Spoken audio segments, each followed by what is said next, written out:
बिस्मिल्लाहिर्रहमानिर्रहीम। अस्सलाम वालेकुम। सेकेंडरी क्लास, आज हमारा लेक्चर नंबर 4 है। इस लेक्चर के अंदर मैं आपको एक्सरसाइज शुरू करवाऊंगी। पिछले लेक्चर में हमने एग्जाम्पल की थी, तो आज हम एक्सरसाइज स्टार्ट करें। तो सेम क्वेश्चन है कि उन्होंने हमें z दिया हुआ है और कह रहे हैं कि जी आप एरिया फाइंड आउट करें या प्रोबेबिलिटी फाइंड आउट करें। तो उन्होंने एक पॉइंट दिया हुआ है फर्स्ट पार्ट में, क्वेश्चन नंबर 1 फर्स्ट पार्ट में है कि आप 1.46 से पीछे वाला एरिया मतलब लेस देन वाला एरिया फाइंड आउट करें। तो देखिए मैंने फिगर बनाई है और इस पे सबसे पहले ज़ीरो प्लॉट किया है, minus infinity two plus infinity. उसके बाद 1.46 लिख के तो मैंने जो है वो नीचे एरो से बताया हुआ है कि ये पूरा एरिया आपने फाइंड आउट करना है। ठीक है जी। लेस में कहाँ तक? ऑब्वियसली माइनस इन्फिनिटी तक। तो ये माइनस इन्फिनिटी से लेकर 1.46 तक आपने एरिया फाइंड आउट करना है। तो ये आपने जब लिखना है तो प्रोबेबिलिटी z लेस है 1.46 से कैसे लिखना है कि आपको मैंने बताया था कि जी हमने जो भी चीज़ लिखनी है वो सेंटर से मेजर करके लिखनी है। तो पहले माइनस इन्फिनिटी से लेकर हम ज़ीरो तक आएंगे, यानी कि सेंटर तक आएंगे, और फिर ज़ीरो से लेकर हम 1.46 तक जाएंगे और दोनों को हम क्या कर देंगे, एरियाज़ को हम प्लस कर देंगे। ठीक है जी, तब भी हमारे पास रिक्वायर्ड एरिया आएगा। तो ये मैंने लिख दिया है कि प्रोबेबिलिटी है माइनस इन्फिनिटी से लेकर ज़ीरो तक और प्लस प्रोबेबिलिटी है ज़ीरो से लेकर 1.46 तक। और जो वैल्यू ज़ीरो से मेजर हो रही हो उसको हम डायरेक्ट क्या करते हैं, एरिया टेबल में देख लेते हैं।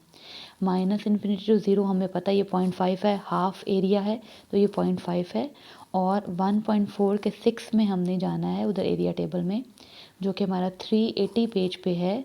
उसको खोलेंगे तो आपको 1.4 के 6 में जाना है। ठीक है जी। तो आपको 0.4279 ये वैल्यू मिल जाएगी। इन दोनों को जमा करेंगे तो आपके पास आंसर आ जाएगा। अच्छा जी। अच्छा बेटे, बहुत सारी बातें मैंने एग्जाम्पल जो आपको करवाई है उसमें भी डिटेल से सारी चीज़ें बताई हैं। अभी भी मैं क्वेश्चन करके आपको बता रही हूँ, तो इसमें मैं कुछ पार्ट्स छोड़ रही हूँ वो आपके लिए। तो सेकंड पार्ट आप खुद करेंगे। थर्ड पार्ट में देखें, ये -1.48 है और इससे लेस वाला एरिया आपने फाइंड आउट करना है। तो -1.48 आप फिगर देखें मैंने ड्रॉ कर ली है, नेगेटिव साइड पे है। तो ये इससे पीछे वाला एरिया मतलब कितना, वो माइनस इन्फिनिटी तक है। तो इस पे आपने कैसे करना है जी, आपने फिर दोबारा वही बात है कि हमने सेंटर को नहीं छोड़ना, हमने हर पॉइंट में सेंटर से ही मेजर करना है। तो सेंटर से हम मैक्सिमम पॉइंट तक जाएंगे और फिर मिनिमम पॉइंट तक जाएंगे। तो मैक्सिमम पॉइंट क्या है, वो माइनस इन्फिनिटी है। मिनिमम पॉइंट क्या है सेंटर से, वो -1.48 है। तो बेटे हमने ये लिखना है माइनस इन्फिनिटी टू ज़ीरो, ये हमारा पूरा एरिया हो गया 0.5 का, और माइनस कर देंगे -1.48 से लेकर ज़ीरो तक का एरिया को, और हम उसको 1/4 के 8 में देख लेंगे, जो भी होगा वो हम यहाँ लिख देंगे और हमारा आंसर आ जाएगा माइनस करके। उसके बाद फिफ्थ पार्ट है, दो वैल्यूज़ पॉजिटिव दी हुई हैं, दोनों के दरमियान एरिया को फाइंड आउट करना है। दैट इज़ 0.65 और 1.99। मैंने देखें दोनों को पॉजिटिव साइड पे ड्रॉ कर दिया है। पहले 0.65 आएगा क्योंकि वो छोटा है और फिर 1.99 आएगा। ठीक है जी। तो यहाँ पे क्या है, फिर दोबारा वही बात कि सेंटर से मैक्सिमम पॉइंट वो आपका क्या बनता है 1.99, और सेंटर से मिनिमम पॉइंट आपका क्या बनता है, दैट इज़ 0.65। आपने ये दोनों एरियाज लिखते हैं और मैक्सिमम में से मिनिमम को माइनस कर देंगे, तभी आपके पास जो है वो रिक्वायर्ड एरिया आ जाएगा। ठीक है। इसी तरह आपने एरिया टेबल खोलना है, 1.9 के 9 में देखना है और 0.6 के 5 में देखना है, तो ये वैल्यूज़ आएंगी आपके पास। एट्थ पार्ट है कि उस पर डायरेक्ट उन्होंने ज़ीरो से ही उन्होंने आपको वैल्यू दे दी है और उसका एरिया फाइंड आउट करने को कहा गया है। तो ये तो बहुत ही आसान है कि क्योंकि हमने डायरेक्ट एरिया टेबल में देख लेनी है 1.2 के 5 में क्या है, तो यही है 0.3944। जी बेटा, ये क्वेश्चन नंबर 3 है। क्वेश्चन नंबर 2 आप लोगों ने नहीं करना, छोड़ दें, ऑरल क्वेश्चन है एक छोटा सा। तो ये क्वेश्चन नंबर 3 है, इसमें आपको मीन डेविएशन दी हुई है। ठीक है जी। मीन डेविएशन देने के बाद वो कहते हैं कि आप स्टैंडर्ड डेविएशन भी फाइंड आउट करें, क्वार्टाइल डेविएशन भी, सेकंड और फोर्थ मोमेंट दोनों अबाउट मीन ये फाइंड आउट करें। ठीक है जी। तो हमें पता है, हमने जैसे प्रॉपर्टीज़ पढ़ी हैं तो हमें ये सारी बातें पता होनी चाहिए कि मीन डेविएशन क्या होती है नॉर्मल डिस्ट्रीब्यूशन की, दैट इज़ 0.7979 सिग्मा। ठीक है जी। तो 0.7979 सिग्मा लिखें, उसको बराबर कर दें 3.9895 के, और इधर से सिग्मा आप निकाल लें। Sigma that is standard deviation, divide करेंगे तो आ जाएगा। और क्वार्टाइल डेविएशन क्या होती है जी, आप नॉर्मल डिस्ट्रीब्यूशन की प्रॉपर्टीज़ खोलें, आपको ये सारी बातें मैंने बताई हुई हैं। 0.6745 सिग्मा, बेटा ये आप लोग ये याद कर लो, प्रॉपर्टीज़ काइंडली आप लोग ये याद करो, ताकि आप लोगों को पता चले, क्वेश्चन कहीं आ जाए तो आपको पता चले कि क्वार्टाइल डेविएशन किसके बराबर है, मीन डेविएशन किसके बराबर है, सेकंड और फोर्थ में मीन मोमेंट ये किसके बराबर होते हैं। तो आपने सिग्मा की वैल्यू फाइंड आउट कर ली हुई है, सिग्मा पुट करें, क्वार्टाइल डेविएशन आ गया।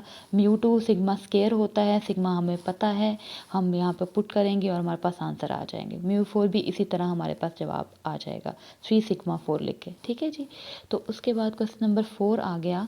क्वेश्चन नंबर 4 थोड़ा अब मैं ये आपको मेनली क्वेश्चन एक्चुअली यहाँ से स्टार्ट होते हैं, क्योंकि इसमें जो वैल्यूज़ दी हुई हैं, एरिया फाइंड आउट करने को बोला हुआ है, वो बिटवीन 20 एंड 30, मतलब x की वैल्यूज़ दी हुई हैं, और आपको इसको कन्वर्ट करना है z के अंदर, क्योंकि z में कन्वर्ट किए बगैर आपको एरिया नहीं मिलेगा। ठीक है जी।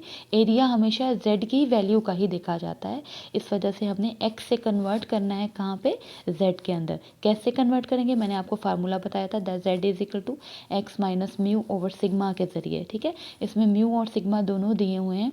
आप हर पॉइंट पे देखें बिटवीन 20 है और 30 है, तो 20 पॉइंट पे भी आप z की वैल्यू फाइंड आउट कर लेंगे, और 30 पॉइंट पे भी आप z की वैल्यू फाइंड आउट करेंगे। तब इन दोनों पॉइंट के दरमियान आप z की जो की वैल्यूज़ आएंगी, उनके दरमियान आप एरिया को फाइंड आउट करेंगे। ठीक है जी। तो सबसे पहले आपने 20 पे जो है वो एरिया जो है फाइंड आउट करना है। कैसे, x minus mu over sigma is equal to 20 minus 20, मतलब 20 ही मीन था तो ये 0 हो गया। ठीक है जी। और 30 पे ये क्या हुआ, 10/5 दैट इज़ 2।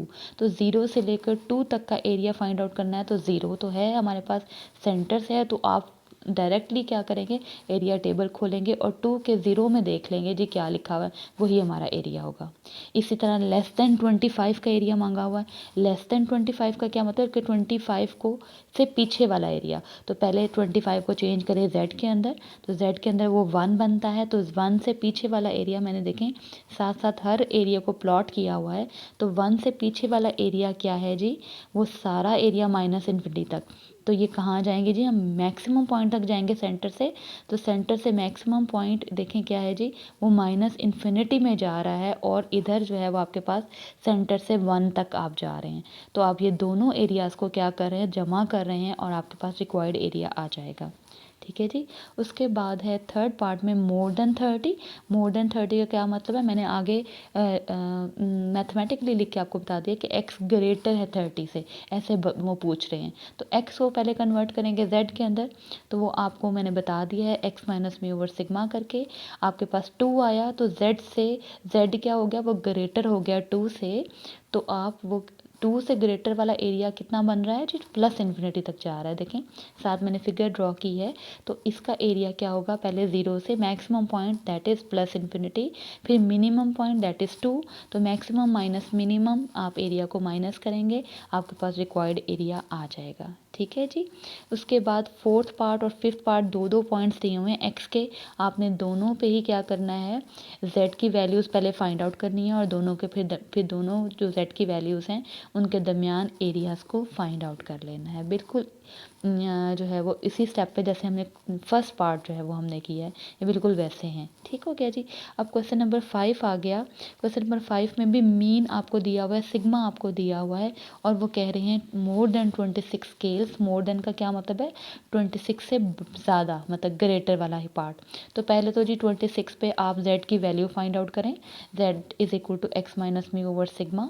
आपके पास 0.25 आ गया, तो 0.25 क्योंकि पॉजिटिव है तो हम इसको प्लस वाली साइड पे प्लॉट करेंगे। 0.25 लिखें, और उससे आगे वाला ग्रेटर वाला एरिया वो मैंने शेड कर दिया है प्लस इन्फिनिटी तक। तो वो क्या होगा, पहले 0 से हम क्या कहाँ जाएंगे जी, मैक्सिमम पॉइंट तक, और फिर मिनिमम पॉइंट को माइनस कर देंगे। दैट इज़ मिनिमम पॉइंट क्या है, वो 0.25 है। ठीक है जी। तो 0 से प्लस इन्फिनिटी का हमारा प्रॉबिलिटी माइनस 0 से 0.25 तक की प्रॉबिलिटी। 0 से प्लस इन्फिनिटी हमारे पास पता है हाफ बनता है, वो 0.5 है, और 0.2 के 5 में आप जाके एरिया टेबल में देख लें तो 0.0987 आएगा, और ये जवाब आपके पास आ जाएगा माइनस करके। ठीक है जी। अच्छा जी, क्वेश्चन नंबर 5 का सेकंड पार्ट है फ्यूर देन 20 स्केल। फ्यूर का क्या मतलब होता है कि लेस वाला एरिया आपने फाइंड आउट करना है। तो बेटा ये एक पार्ट आपने खुद करना है। उसके बाद थर्ड पार्ट पे लिखा हुआ है एटलीस्ट 25 और एट मोस्ट 25 स्केल्स। देखिए बेटा इसमें दो बातें पूछी हुई हैं। आपको याद है मैंने आपको एग्जाम्पल करवाई थी और उस एग्जाम्पल के अंदर आपको मैंने जो है वो आखिरी वाला जो है ना एक पार्ट करवाया था। वो तकरीबन ये उसी टाइप का ही है, उस तरह का नहीं है लेकिन उस टाइप का है। ठीक है जी। इसमें दो चीज़ें पूछी हुई हैं कि एटलीस्ट भी पूछा हुआ है और एट मोस्ट भी पूछा हुआ है। आपको याद होगा कि जब फर्स्ट ईयर में मैंने आपको प्रोबेबिलिटी का चैप्टर करवाया था तो मैंने आपको ये बात बताई थी एक एटलीस्ट ग्रेटर इक्वल को कहते हैं यानी कम अज़ कम इतना हो, यानी कि इससे ज़्यादा वाला एरिया। ठीक है। और एट मोस्ट होता है ज़्यादा से ज़्यादा बस इतना ही हो, और यानी कि इससे कम वाला एरिया। तो 25 पे तो पहले आप z की वैल्यू फाइंड आउट कर लो। दोनों ही 25 हैं तो दोनों पे ही आपके पास 0 आ रहा है। ठीक है। तो 0 से पीछे वाला एरिया और 0 से आगे वाला एरिया, आपको पता है कि 0 से आगे वाला एरिया 0.5 है, 0 से पीछे वाला एरिया भी 0.5 है। तो आप इन दोनों को क्या कर देंगे, ऐड कर देंगे तो ये टोटल एरिया के बराबर ही जवाब आ जाएगा। ठीक है जी।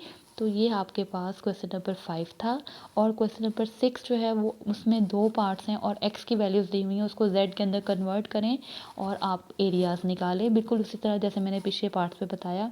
इंशाल्लाह हम क्वेश्चन नंबर 7 से स्टार्ट करेंगे। अभी आपने 6 तक इसको कंप्लीट करना है बेटे खुद से।